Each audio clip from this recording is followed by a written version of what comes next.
Jagannathashtakam has been compiled by Sripad Adi Shankaracharya. It is an ashtakam. Ashtakam means a composition which comprises of 8 stanzas or verses. So 500 years back, Chaitanya Mahaprabhu, when he wanted to go to Vrindavan after his sannyasa, his mother Sachidi has requested him to stay in Puri. And she said, the same Krishna who is in Vrindavan also stays in Puri, Jagannath Puri. So if you're there, I will get information about your activities, whereabouts. And this is my request. This is what Sachimata asked Mahaprabhu. And Mahaprabhu agrees. So externally, this is what happened. But there is a deeper confidential reason why Mahaprabhu has actually lived in Jagannath Puri. Jagannath Puri is also called as the Viraha Kshetra. Yeah. So one of the reasons that Lord Krishna has appeared as Mahaprabhu is to relish the love of Srimati Radharani. And this love is at its peak or most intense when it is in the Viraha Bhav or in the mood of separation. So this is the very same mood when it is said, Shastras explain that when Uddhava has visited Vrindavan to take the message of Lord Krishna, especially to the gopis. So at that time when he has seen the best of the gopis, Srimati Radharani, burning in the fire of separation from Krishna, in the madness, she was speaking to a bumblebee and saying that I would have left my body I feel like as if a house set on fire. And I am simply continuing my life like an animal that is just tied up to a stick. And this rope that is binding me is that promise of Krishna that he will return. If not for that, I would have left long ago. So this is in this madness, she was talking to the bumblebee, Uddhava, when he was seeing this intense separation, deep love for Krishna. Himself felt, he who is a constant associate of Krishna, the most confidential associate of Krishna, felt he was nowhere compared to the devotion of Brajvasis, and what to speak of the gopis. So it is that same mood when Radharani is speaking the Brahmara Gita is the same mood that Krishna has assumed in his form as Chaitanya Mahaprabhu, the Mahabhava. And that mood is experienced in separation. And Jagannath Puri is that Viraha Kshetra, where the mood of separation or the Vipralambha is very profound, because there Krishna is in Dwaraka Leela, or the whole temple of Jagannath Puri is considered to be like Dwaraka. So this is the background of Mahaprabhu visiting the Jagannath Puri Dham. So just Jagannathashtakam, composed by Adi Shankaracharya, gives a beautiful understanding of who is Jagannath, his qualities, his form, and also something about the festival, the Rath Yatra. So I've just prepared a slide. We will go through the meaning of this Jagannathashtakam word by word. It's very beautiful, very profound, and very lyrical, and composed using choicest of poetry. So let me share my slides so that the verses are clear. Yeah. So as we go through this beautiful Jagannathashtakam, the next time you sing it, you can truly understand, absorb yourself in this bhajan and please the Lordships. So this is Jagannathashtakam. So we'll just sing. And then I'll try to explain. Kadachit kalindi tata vipina sangita karamu muda vipina hivada nakamala spada madhupam Rama Shambhu Brahma Vara Pati Ganesha Chintapadu Jagannatha Swami Nayana Patagami Vatuvini. So this particular stanza explains, let's go line by line. The first line says, Kadachit Kalindi Tata Vipina Sangita Karavu. Kadachit. Kadachit means sometimes. Sometimes. Kalindi Tata is on the banks of Yamuna. Vipina. Vipina means in the grooves of Vrindavan. Sangitaka is music. So, who is Jagannath? Whom we are trying to, behold in our vision. And Jagannath is sometimes the one who, on the banks of Yamuna, is playing music. What's the music that Lord Krishna is playing? It's flute. Yeah. So Lord Krishna's flute is glorified. It's glorified, and it is one of the features that makes Krishna very, very special.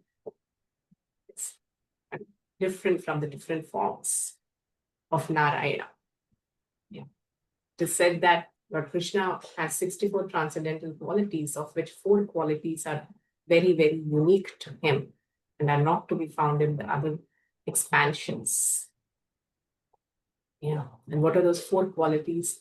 4 qualities are his Venu Madhuri, the sweetness of his flute, Leela Madhuri, the sweetness of his pastimes, Bhakta Madhuri, the sweetness of his reciprocation with his devotees, Rupa Madhuri, his beautiful form.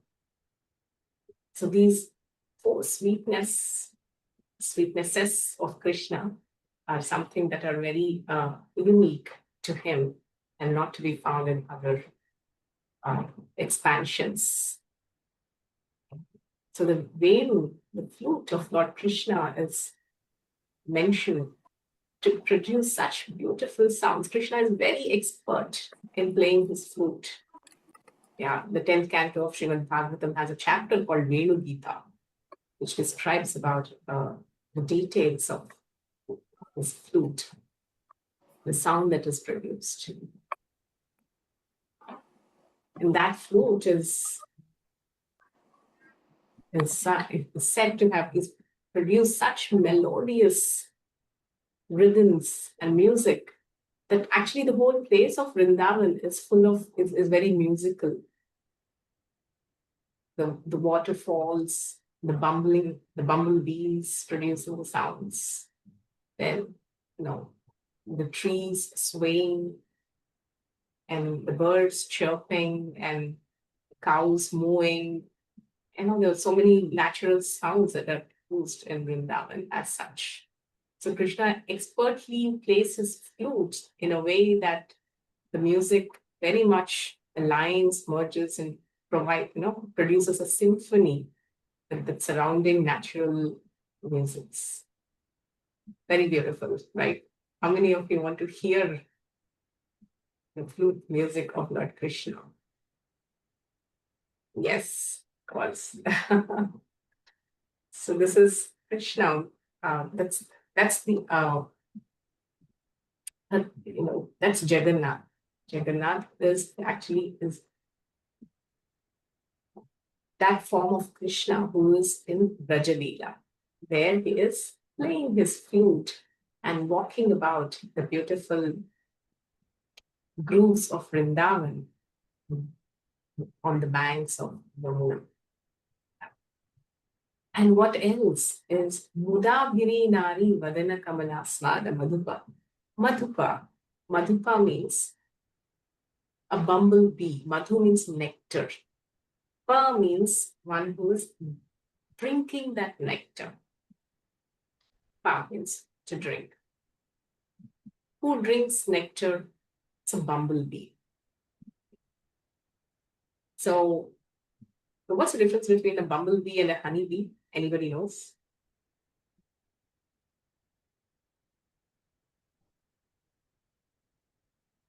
It's a difference between a bumblebee and a honeybee. Okay, bumblebee is which just drinks the nectar from the flowers. It just relishes and just drinks nectar. Honeybee is, actually it's quite inferior. It just drinks and it takes and it stores and makes that bee hive. That's the honeybee. Yeah. So Madhupa, the bumblebee is most of the time when we are describing poetry, we speak about bumblebee. Yeah. So Krishna is compared to that bumblebee, Madhupa, one who drinks nectar. What kind of nectar does he drink? Muda Bhiri Nari. Muda means pleasure. He takes pleasure by drinking the nectar of what? Abhiri Nari. Abhiri Nari is the gopis. Yeah. Abhiri Nari, Vadana Kamala. So their faces are compared to lotuses. Vandana means face. And their faces are compared to lotuses. Yeah. Aswada Madhupa. So he's drinking the nectar of the beauty of the damsels of Vrindavan. So what is this beauty of the damsels of Vrindavan or the gopis? It's just not some kind of a glamour. It is a manifestation of their internal devotion and love for Krishna. Yes, the gopis are compared to be in the most beautiful women in all the three worlds. So it is said that in the material realm, the most beautiful women are called the Padmini women. So beyond that are the goddesses of fortune, Lakshmis. Yeah, Srimati Radharani's expansions are of three types: the Lakshmi Gana, the Mahishi Gana, and the Vrajangana. The Lakshmi Gana, the goddesses of fortune, who are the servants of Narayan, the consorts of Lord Narayan. Then there is Mahishi Gana, who are the queens of Dwaraka.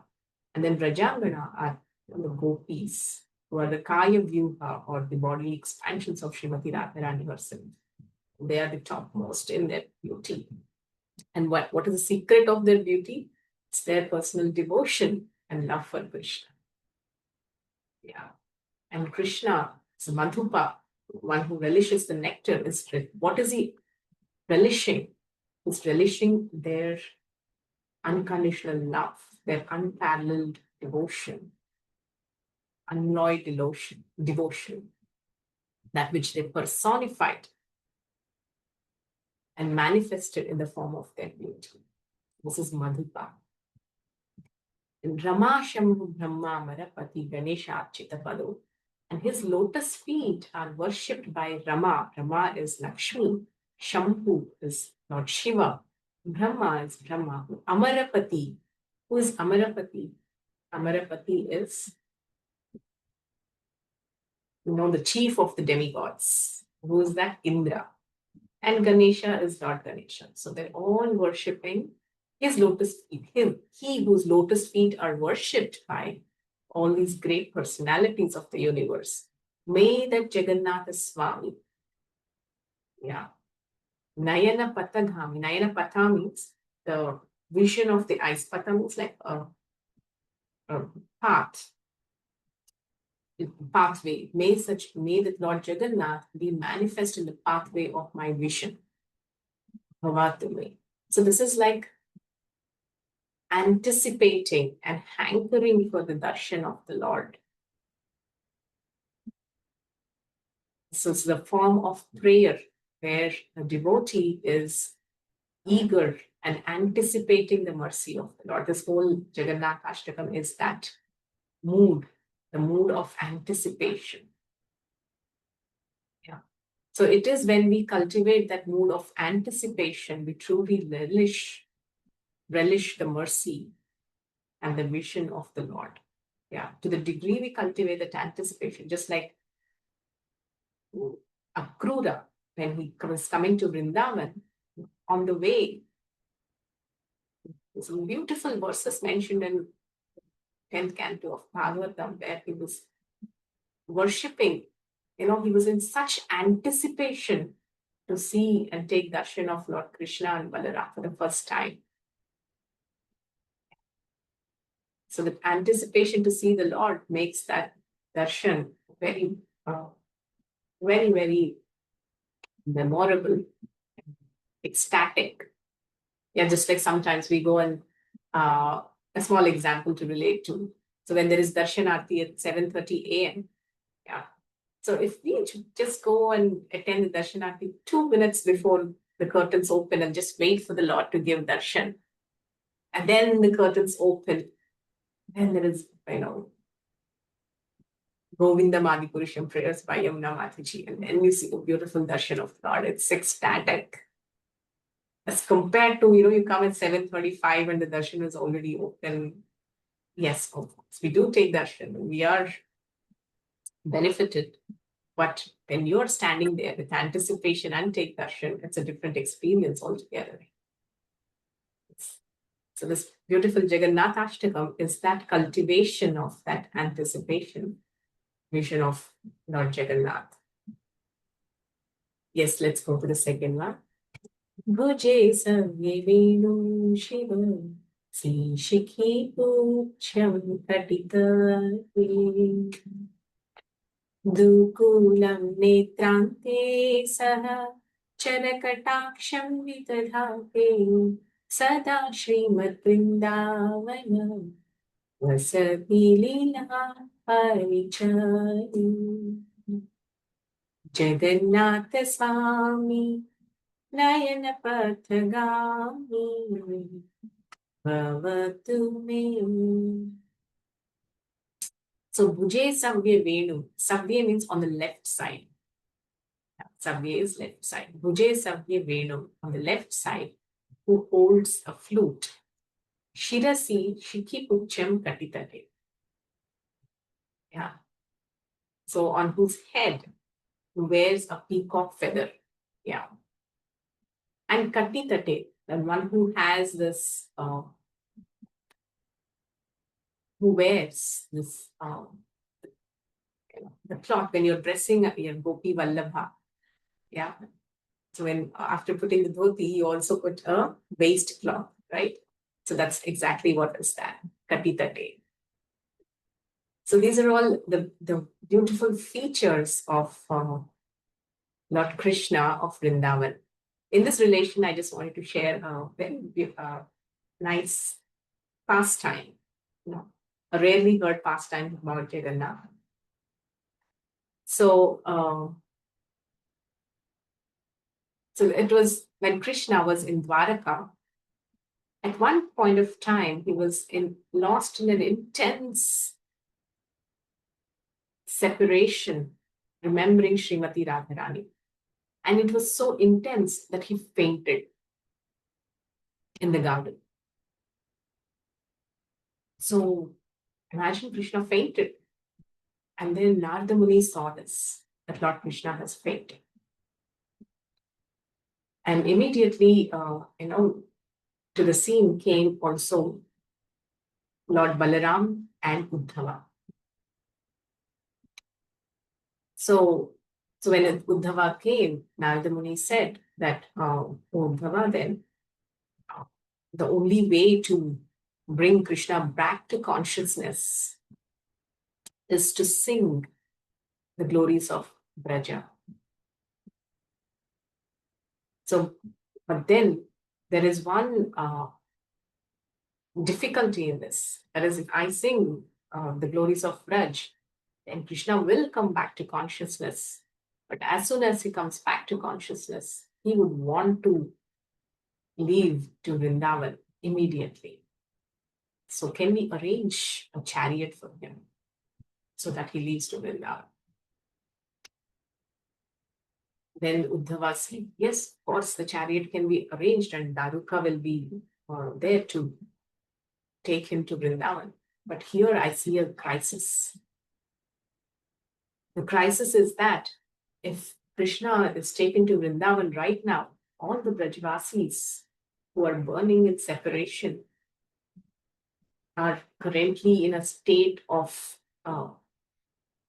grief that cannot be fathomed.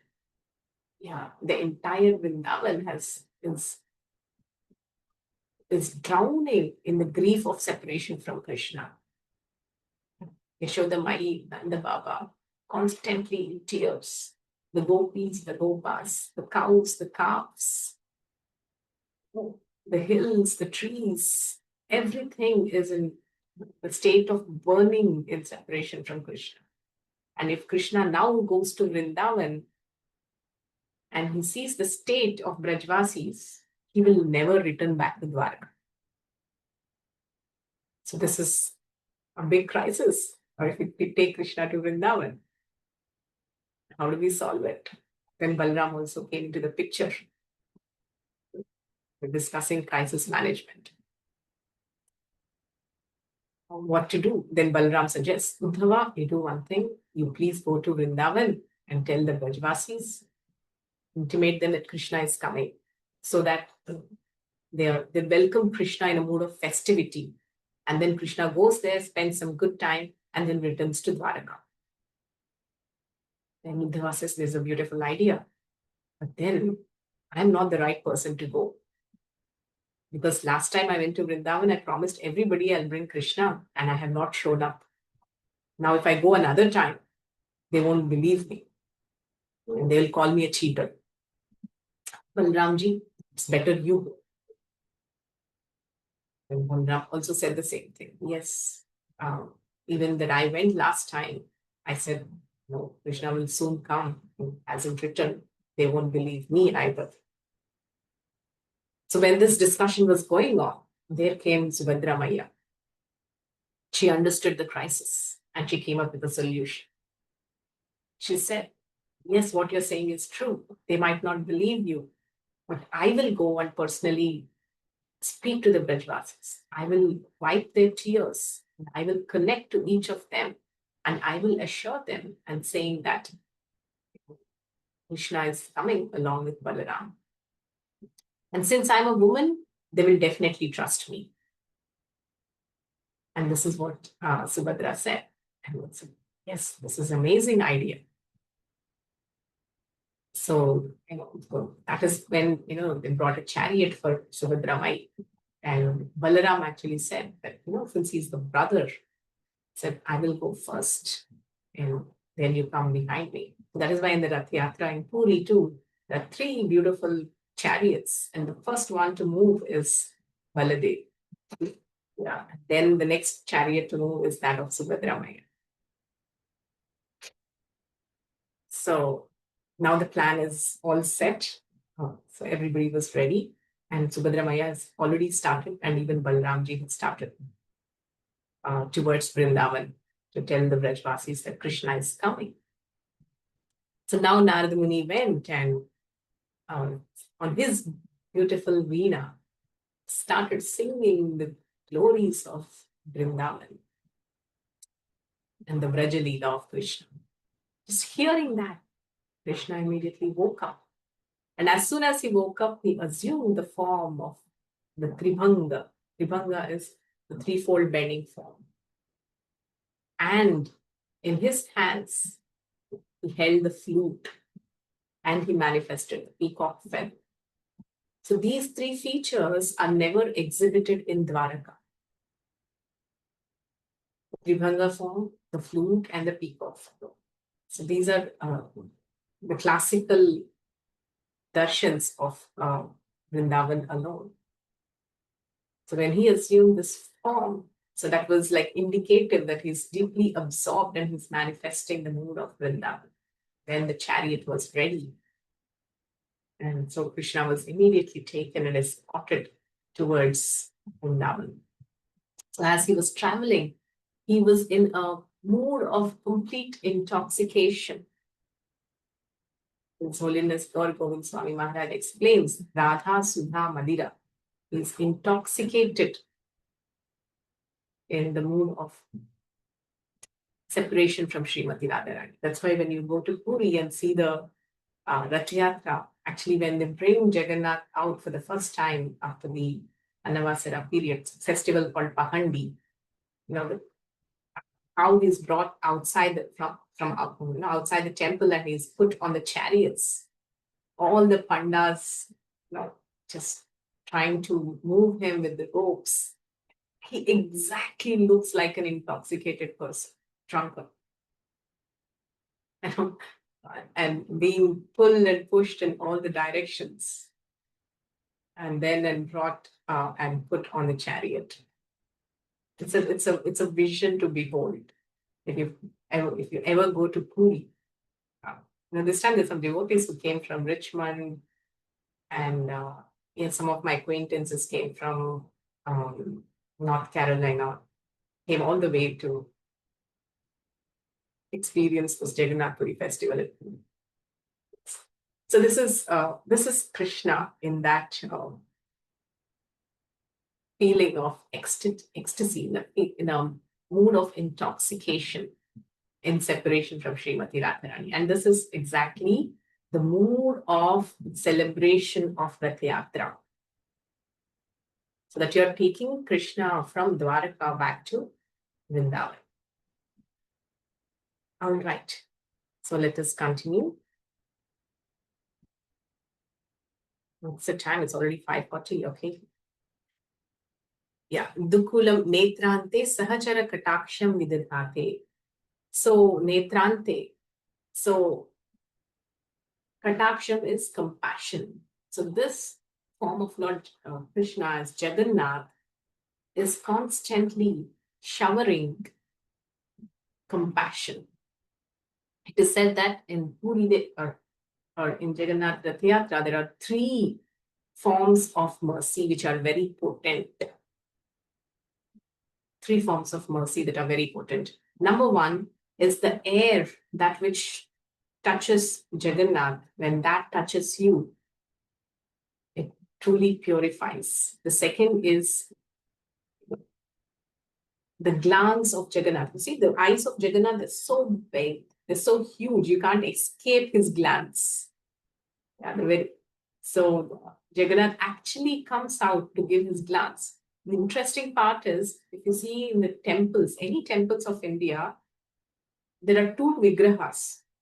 Yeah. One is the Mula Vigraha, the main deity, and there is Utsava Vigraha, Utsava Murti, or that which is taken for procession. So only in Puri that the main Mula Vigraha comes out in procession. So this is the extraordinary mercy of Jagannath, who wanted to give that mercy to everybody and anybody, and makes himself approachable to everyone. In fact, when I visited Jagannath Rath Yatra many years ago in 2013, it took 2 days. The next morning, early morning, 4 a.m., we all could go climb the chariot and even touch and hug Jagannath. So this is Jagannath. His mercy is unfathomable. Yeah, generally, if you see the deity of, even let's say in our own temples, do we let anybody come into the altar? No. Yeah, it's a lot of rules and regulations to even enter the altar for worshipping. What to speak of touching? The Jagannath is like, every year, how many people to attend Rath Yatra at Puri? 1 to 2 million people. I imagine they all are, free to touch Jagannath. So that is Jagannath's compassion. So I was saying that 3 purifiers, potent purifiers happen that manifest in this festival. The air that touches Jagannath, the vision, the netra kataksha, and the compassion that is coming out of the eyes of Jagannath. And third is the dust from the wheel of the chariot that is carrying Jagannath. So these three are such potent purifiers. Sada Srimad Vrindavana Vasati Leela Parichayo. So this Jagannath is that Lord Krishna who is always situated in Vrindavan. Krishna never leaves Vrindavan. Vrindavanam parityajya padam ekam nagachyati. Krishna never leaves Vrindavan even for a moment. And who is that Krishna who is in Dwarka or Mathura? They said that it is Vasudev Krishna. It is not Vraja Krishna. Vraja Krishna is always in Krishna, in Vrindavan. He never left Vrindavan. So that is that Jagannath Swami. Such a Jagannath Swami, may he manifest. May he give his darshan to my eyes. So this is again, may he be the object of my vision. So this is the prayer of the devotee. Maham Bodhis, this is the third one. Maham Bodhistire Kana Karuchire Nilashikare Vasan Prasadanta Saha Jabalabhatrena Balina Subhadra Madhyastha Saka Sura Seva Vasaradu Jagannath Swami Nayana Padagani Bhavatumi. So Maham Bodhistire. Maham Bodhi means great ocean. Tire means on the banks. Kanaka Ruchire means on the golden hued sands. Neela Shikare. There is the golden Neelachala mountain. Neela Shikare is the Neelachala mountain. This is where Jagannath is situated. Yeah, the Jagannath Puri Dham is situated on the bank of the ocean. And this Kshetra, it's called the Purushottama Kshetra. It has great significance. It has great significance. What is the significance of this place? So long ago, when Varahadev has brought the earth back to its position. So because of the demon Hiranyaksha, he threw the earth away from its orbit. And there was a fight between Hiranyaksha and Varahadev restored Bhumi Devi back to her original orbit. And when he did that, Lord Brahma again came back to his role of restoring the place, the earth, geographically. And when he was doing that, his first priority was to bring back the Tirthasthalis and the holy rivers, because this is the purpose of his creation. Yeah, not that the living entities have a good ambience to have fun, but the purpose is to purify themselves and go back to their own home, original home, back to God. So when he was restoring all these Tirthasthalis with great compassion for all the living entities, he offered prayers and did a lot of tapasya to Lord Vishnu. And then Lord Vishnu appeared and Brahma spoke that, "Oh, kind Lord, please give your compassion to all these living entities and show them a way for liberation. If not, they would continue to their cycle of birth, death, old age, and disease and suffer eternally here in this existence. Kindly show them your compassion." So that's when Lord Vishnu said that, so I will forever be manifest in this place called Purushottama Kshetra. And this is a place where the laws of Yama will not be applied. Anybody who comes here and takes darshan of me in my form as Jagannath will attain liberation. And this is that place where Listen carefully. So this is that place where every step that you take is like circumambulating the entire earth 7 times. Every breath you take is like performing an Ashwamedha Yajna. Every word that you speak is like the recitation of the Vedas. And even when you sleep, it is compared to be equivalent to yogic samadhi. That is the potency of this place. And so Brahmaji was so content, he was so happy that his prayers were heard. Yeah. And he was celebrating. So everybody was in a festive mood, except for one person who was very concerned. Who was that person? It was Yamaraj. He thought, when everybody comes like this and just get liberated, I don't have any job.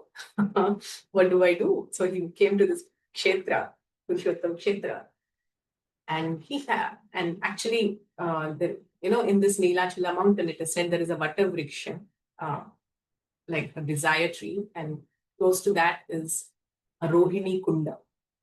So as he was seeing this place, a crow came and fell into that Rohini Kunda, and it died. It left the body. And in front of everyone's eyes, that very same crow assumed the form of a 4-handed form of Vishnu, of Narayan, went back to Godhead. So then he understood what is the potency of this place. So he was besides himself, thinking, do I have a job now?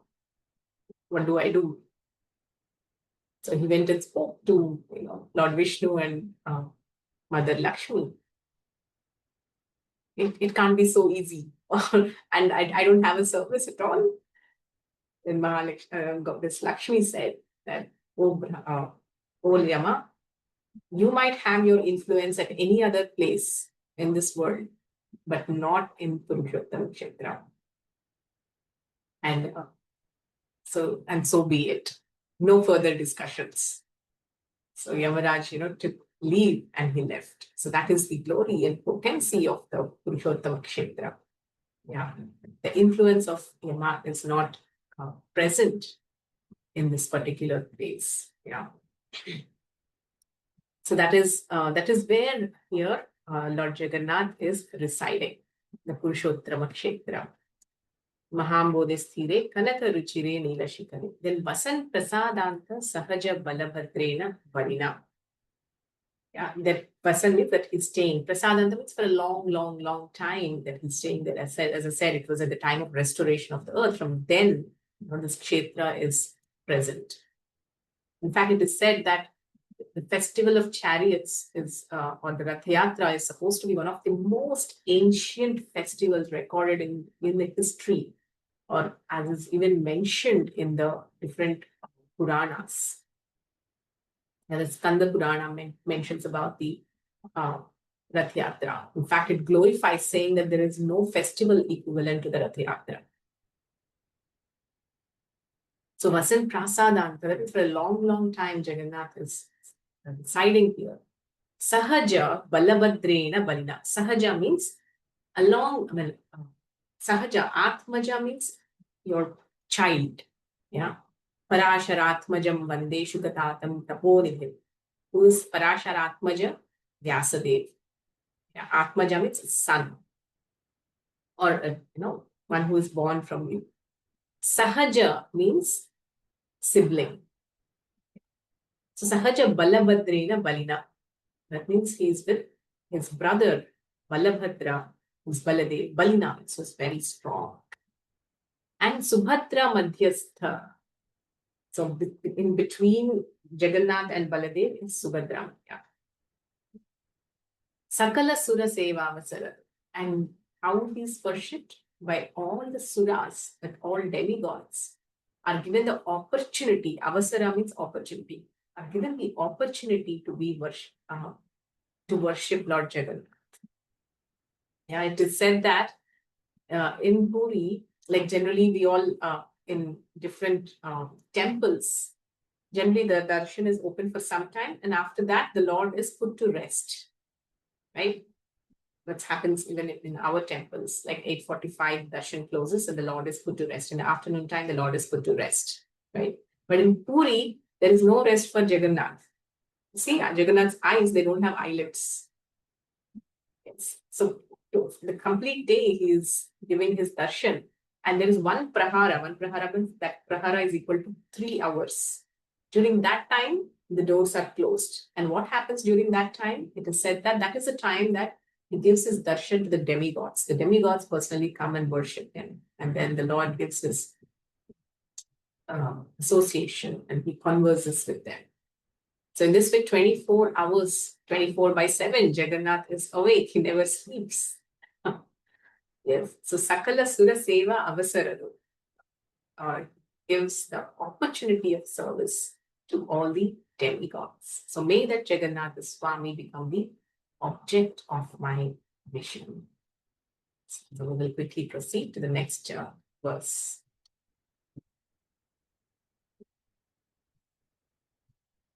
Kripa Parvara Sajal Jalada Shri Niruchiro Ramavani Ram Spura Kamalapankeruhamukha Surendra Radhya Shruti Ganashika Gita Charito Jagannath Swami Nayana Patagami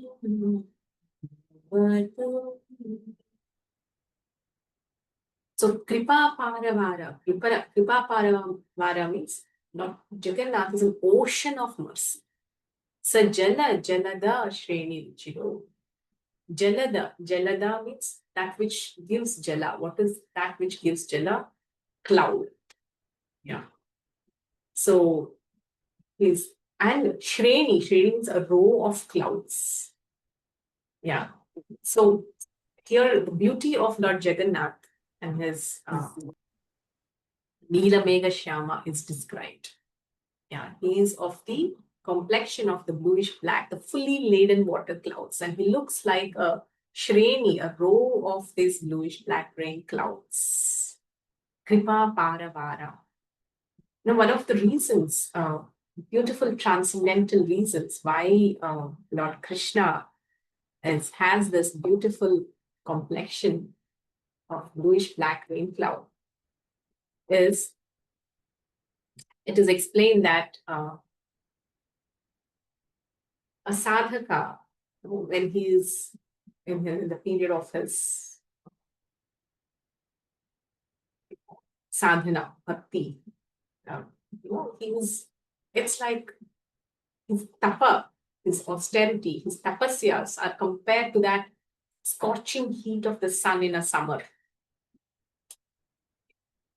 Intensity and longing for Krishna, that burning desire to have the darshan of Krishna, to meet Krishna, to associate with Krishna.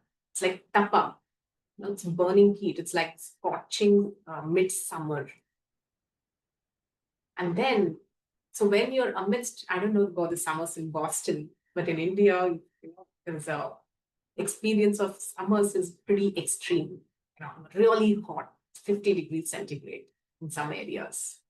All the roads are empty, and you cannot live without an AC. So it's pretty hot. So in midsummer, when the scorching heat is really burning you, what does everybody look forward to? Look forward to rain. So even a farmer who's cultivating, and what does he look forward to the most? He depends on the rain. So after that scorching midsummer, when you first see a bluish black rain cloud in the sky, how do you feel?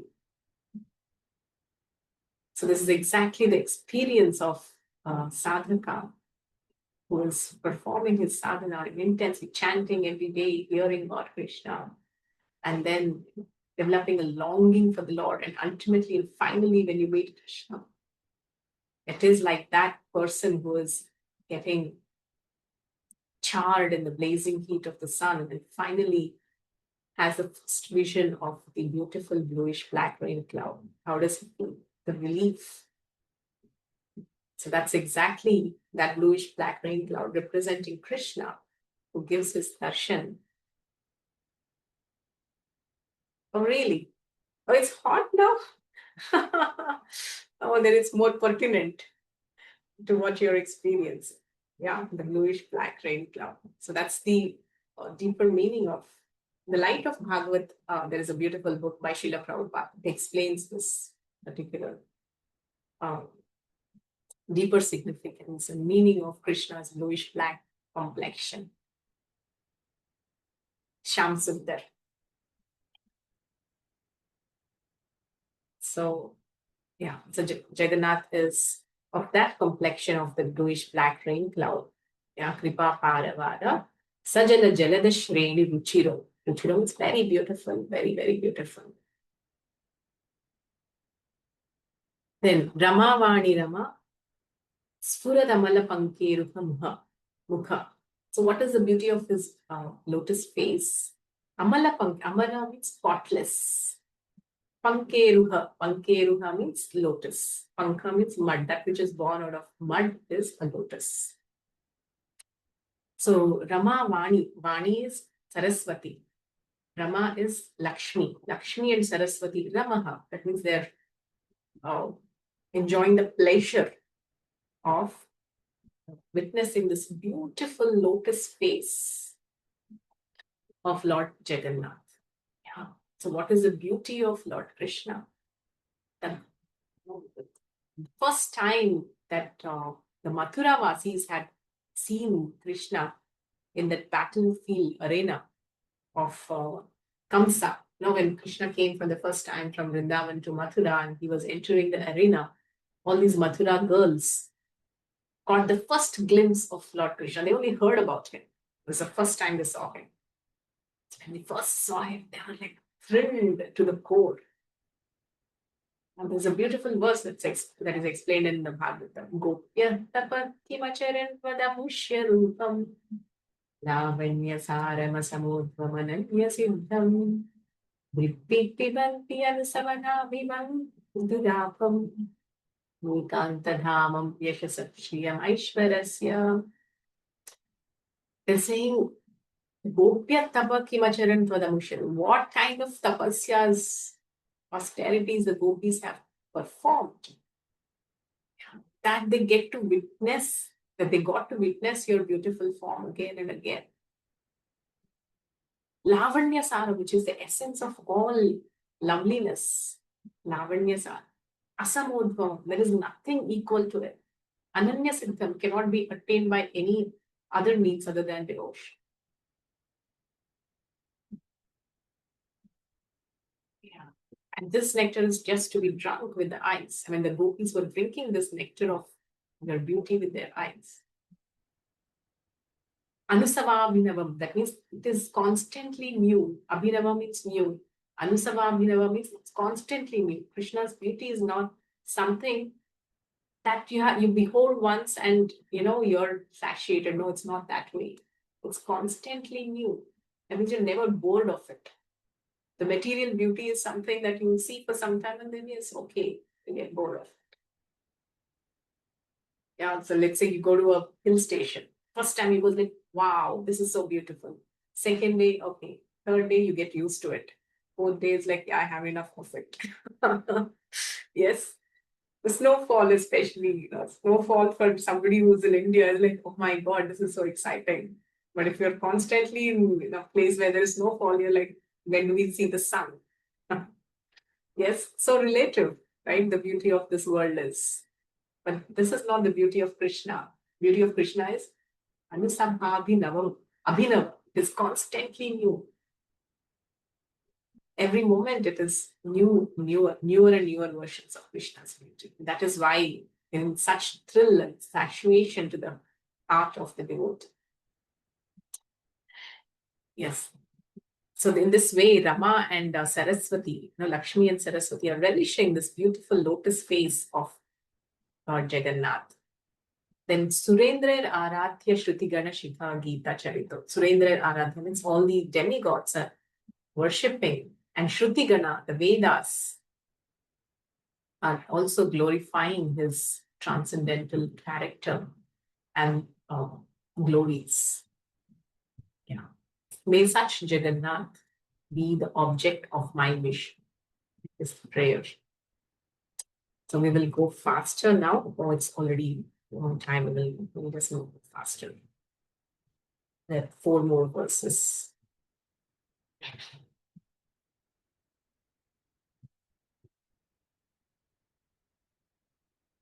Yeah, so in this picture you can see the typical vision of Jagannath, then his coming, the Pahandi festival towards his chariot. Yeah.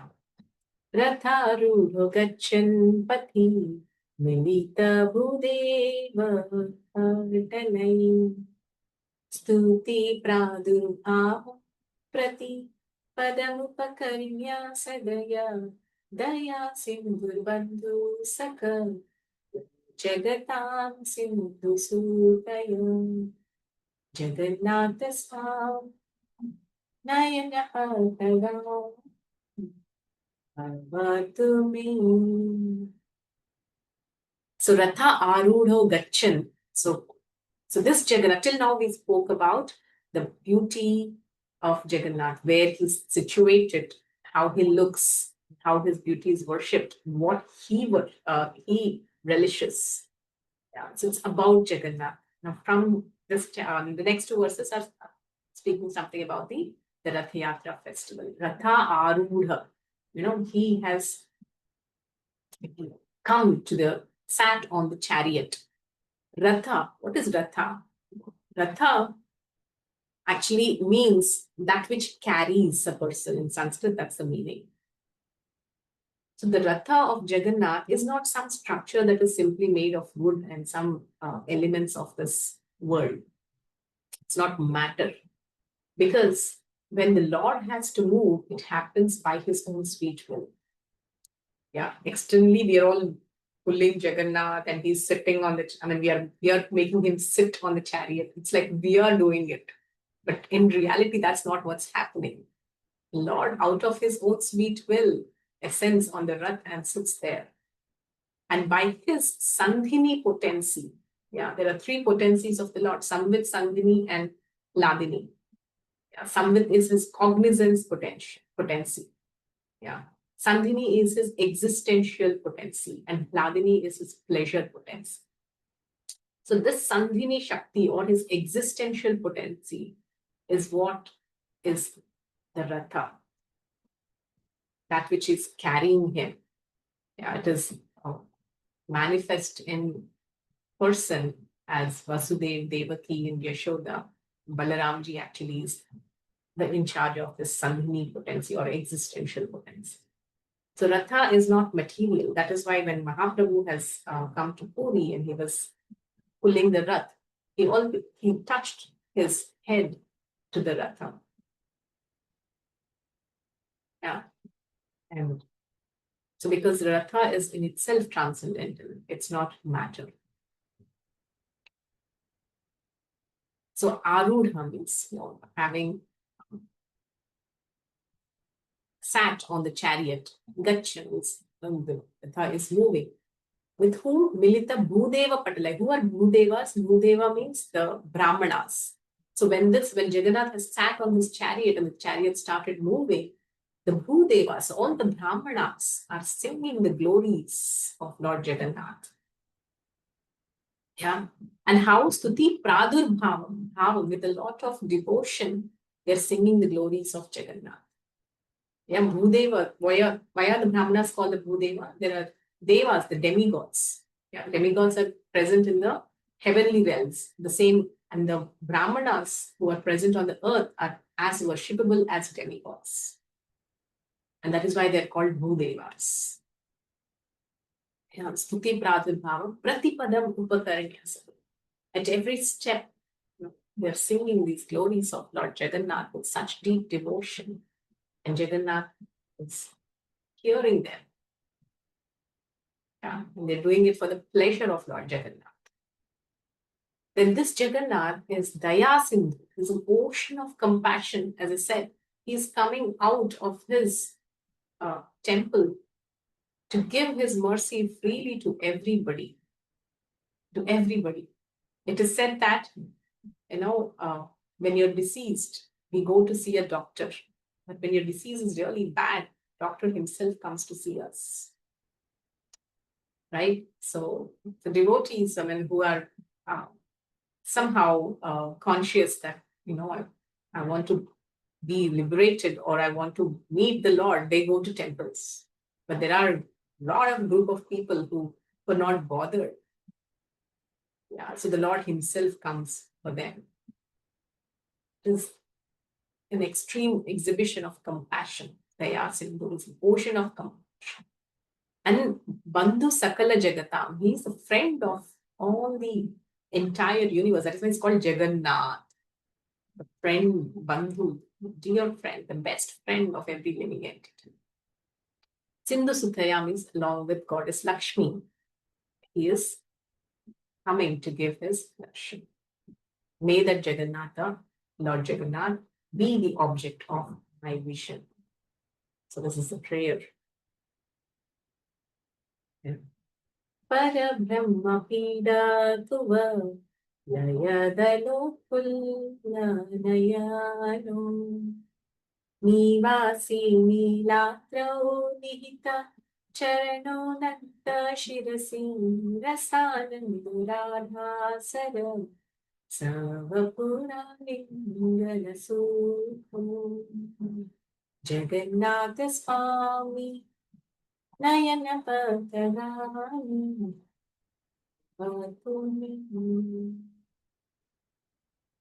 So this is Lord Jagannath, who is the ornament, Parabrahma Apida, Kuvalaya, who is the ornament on Lord Brahma's head. Yeah. Kuvalaya means, again, a lotus. Dala, Kuvalaya Dala means the petals of the lotus. Fullanayan. So his eyes are like the fully blossomed lotuses. So I was speaking about the beautiful eyes of Lord Jagannath. And actually, when you go to Jagannath during the Rath Yatra, of course, even in the Rath Yatra, wherever you see, the most prominent thing that you see is beautiful eyes. The most unforgettable thing is those beautiful eyes of Jagannath. And if you see the eyes of Jagannath, somebody who is who's an artist here, when you paint the eyes of Jagannath, what do? First, you draw the eyes with a black, and then there's an inner circle which is red.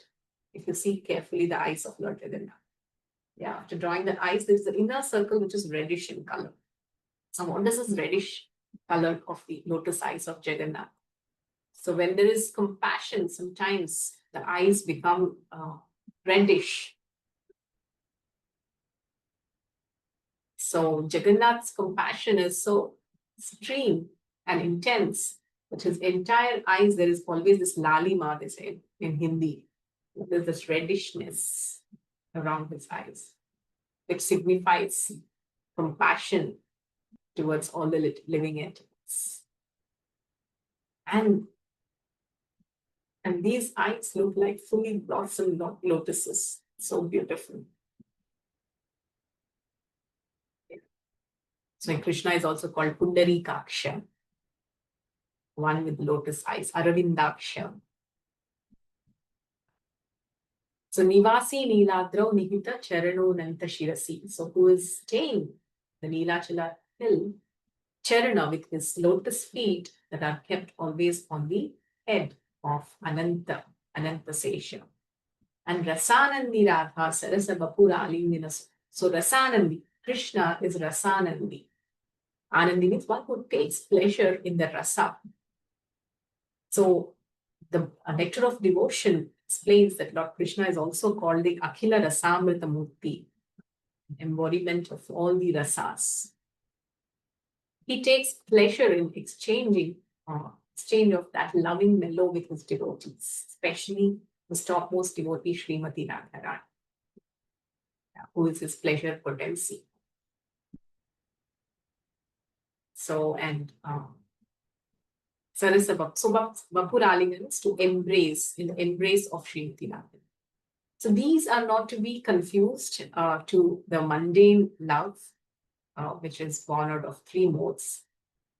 In fact, the affairs, the loving affairs of Lord Krishna with the gopis and Srimati Radharani are very, very transcendental and very purifying. In fact, if you see the 10th canto of Srimad Bhagavatam, there is a Rasapantyadhyay, that is the Rasa Leela. There are 5 chapters, which is called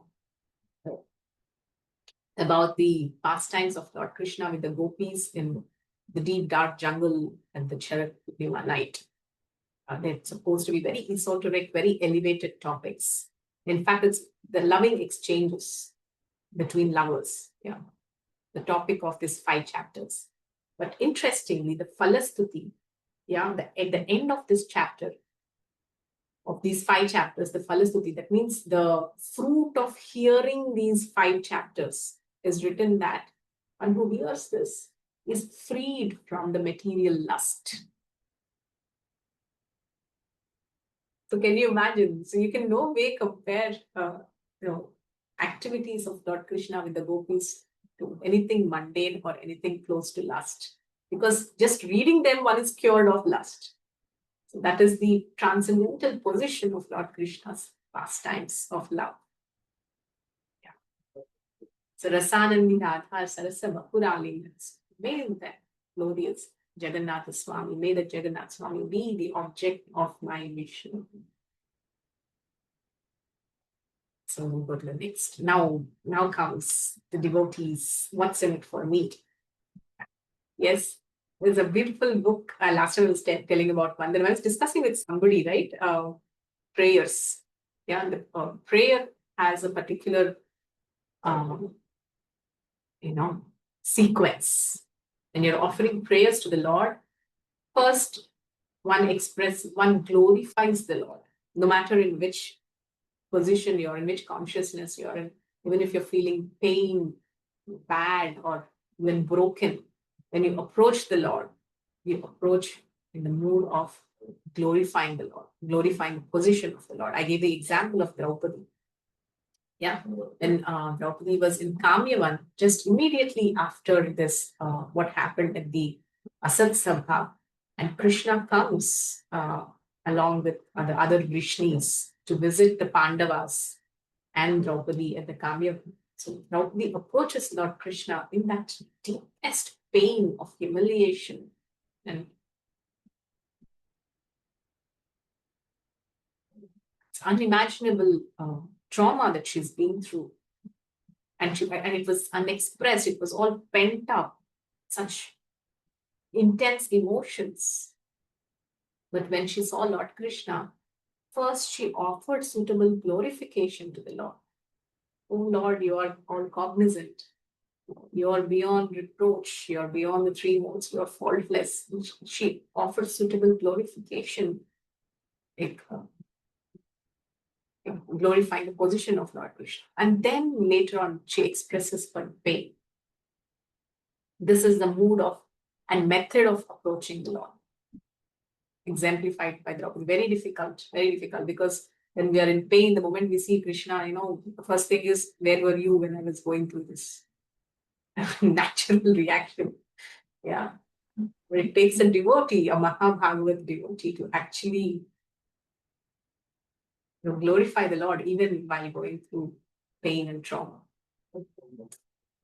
Yeah, so the sequence of the mood of offering prayers is first, number 1 is glorification of the Lord. Second is expressing gratitude for what the Lord has given us. Third is, your personal request, whatever you are wanting. So this is my pain, this is what I expect from you, or whatever your desire, your heart's desire, that is expressed at level 3, step 3. Then 4 is begging forgiveness. This is a way of offering prayers. Yeah, first is glorification. Second is expressing gratitude. Third is your personal prayer. And fourth is begging forgiveness. So here now we have come to that part 7. Navaya chirajyam nacha kanakamani vibhav Nayacheham ramyam sakalam janakamyam varavadhum sada kali kali prabham patina gita charitu Jagannath Swami Nayana Patavami Vatupini. So here, your personal prayer is that I do not pray for a kingdom. Avayachi Rajyam. Nachakani. This is the prayer of a devotee. I don't ask for a kingdom. Nachakanakam. I don't ask for wealth. Nayacheham Ramya. I'm not even asking for, the favor of association with the opposite sex. Sakala Janakamya, what everybody generally desire, Varavadhum, for a beautiful partner. This is not what I'm asking you for. So this is predominantly the mood of the prayers of pure devotees. In Sikshashtakam prayers, we ask that Nadhanam Najanam Nasundarim Kavitam Vajagadisha Kami. Yamama Janma Janmanishwari Bhavatat Bhakti Rahaitu Hitmai. So I don't ask for money, wealth, followers. All I ask for is that birth after birth, may I be devoted to you with a pure heart. So this is common thread. We also see this in the prayers of King Kulashekar Alvar. Naham vande tava charanayo dvandva madvandva heto Kumbhi pakam gururapi hare narakam napanetum Ramya Rama Mridhanilata Nandanena Pirantum Bhave Bhave Hridaya Bhavani Bhavayeyam Bhavantam. So this Kulashekar Alvar, who is a king of the Chera dynasty, it's a place in the South India. He's one of the Alvars. Alvar actually in itself means that one who is submerged in the ocean of love of Krishna. It's the meaning of Alvar. So King Kulashekar Alvar, he was so steeped in the love and devotion of Krishna. He's saying, I don't pray to you for, relieving me of the dualities of life. I don't pray for liberation from hellish conditions. Nor do I pray for, desiring the comforts an association of most beautiful women in the Nandan Kanan gardens. What I ask you for is only this. Bhave Bhave Hridaya Bhavani. That is birth after birth. Hridaya Bhavana, in the palace of my heart. Bhavayeyam, with devotion.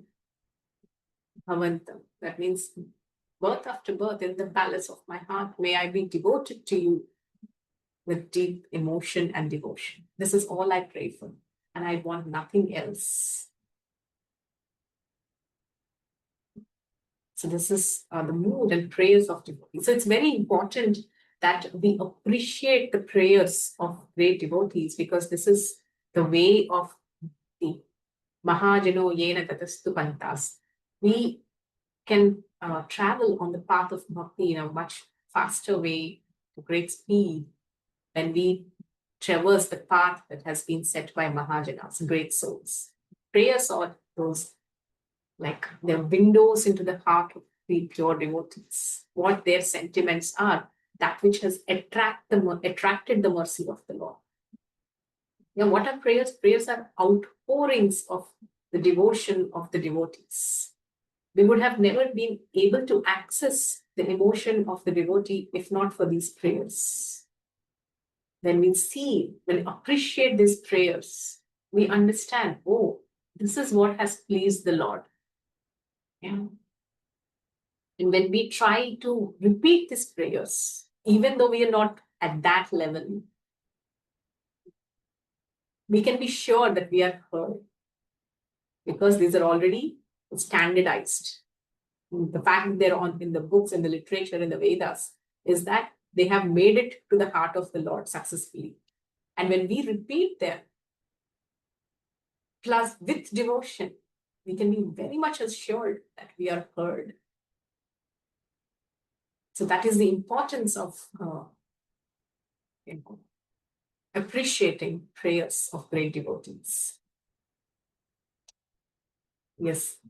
So here, Adi Shankaracharya, Sripad Adi Shankaracharya is saying, Sada kale kale Pramathapatina Gita Charito. Yeah. Pramathapati is Lord Shiva. Yeah.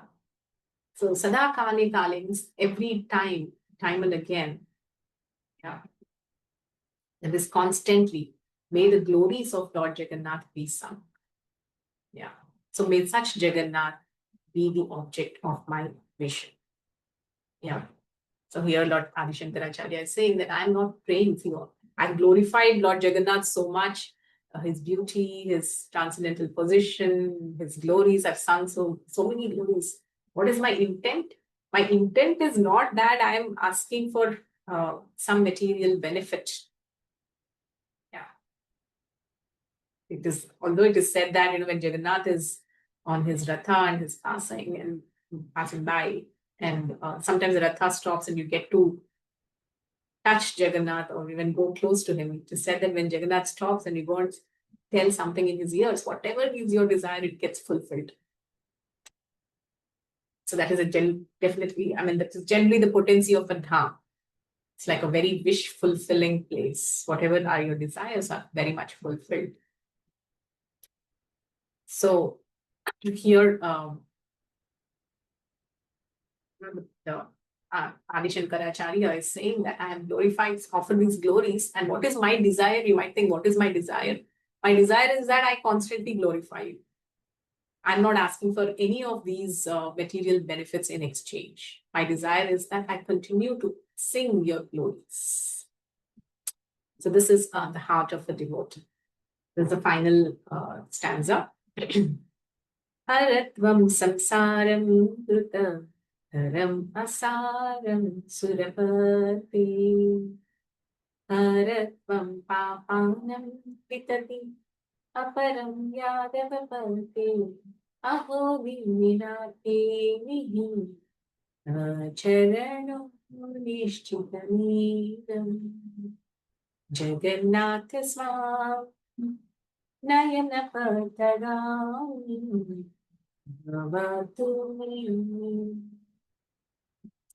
So here is the prayer of a devotee. So although the devotee does not wish for anything material, but there is a desire of a devotee. Yeah. So just like the prayers of Prahlad Maharaj, who says, Narsingadev asks, oh my beloved Prahlada, ask me for anything. And initially Prahlad says that, this is not a business deal that I have been a devotee of yours expecting something from you. I just love you and I'm devoted to you. And Narsingadev is very much pleased with that attitude of Prahlad. But again, Narsingadev says, but oh Prahlad, my darshan cannot go in vain. You have to ask me for something. So the darshan of great souls and great devotees and the Lord himself can never go in vain. There is always something that the devotee can or should ask for, because we are always beggars. So it is our pravritti to actually beg for something. Yeah. So there is this one, then Prahlad Maharaj then asks that, may I be liberated from this material desires.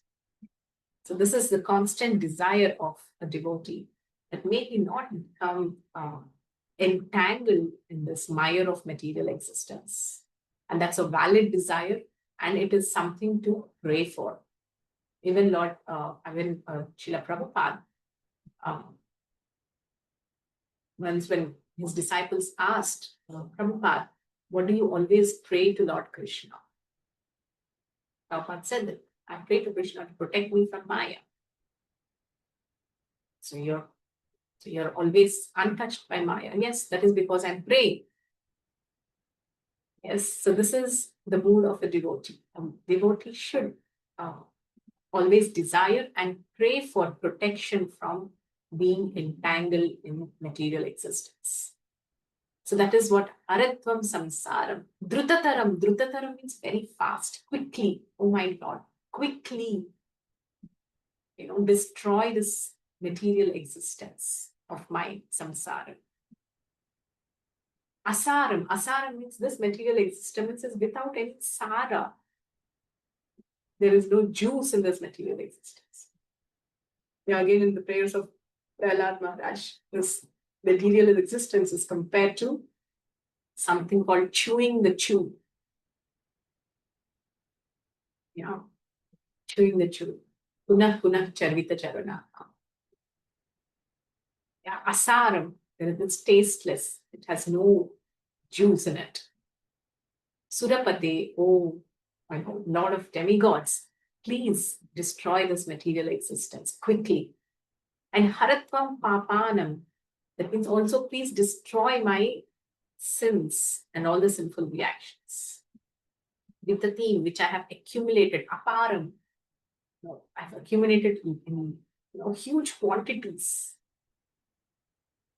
Yadavapati, oh Krishna, again, we are praying that please, Haratva, please destroy these sinful reactions that I have accumulated from a long, long time. Aho dine nathi. So this is again the mood of approach. When we approach Jagannath with the mood of submission, with the mood of humility, with the mood of seeking mercy, then we get abundant mercy. Abundant mercy. Charano nishchitamida. He bestows his mercy, his lotus feet upon those who feel themselves fallen, have no shelter in this world but him. This is the mood of the devotee. Anyata sharanam nasti. Oh Lord, I have no other shelter other than you. When we approach in this mood, by cultivating this consciousness, then we can be assured of the mercy of Lord Jagannath. May such Jagannath Swami be the object of my vision. So this is the prayer of devotee. So these 8 stanzas or 8 verses are together called the Jagannathashtakam, and there is a Falastuti. Whoever hears this, Jagannathashtakam punyam yat patit prayatah shuchi sarva papa vishuddhatma vishnu lokam sagachati. So the self-restrained virtuous soul who recites these 8 verses, glorifying Lord Jagannath, becomes cleansed of all sins and duly proceeds to Lord Vishnu's abode. So if you have heard attentively this entire session, you can be assured of this fruit of Jagannathashtakam. So I will end here. Thank you all very much. So I hope this humble endeavor has helped you appreciate the Jagannathashtakam in a deeper way. In fact, this particular Jagannathashtakam is not just sung during Rath Yatra, but throughout the year when you're in front of the altar of Lord Jagannath. Okay, any questions? Discussion. It's 1.5 hours.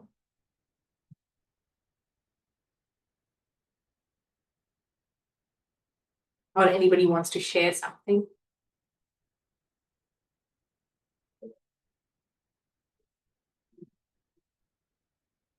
Okay, of course, I mean, for what has been discussed, there is not much to question. It's just relish. All right, I will just end the recording.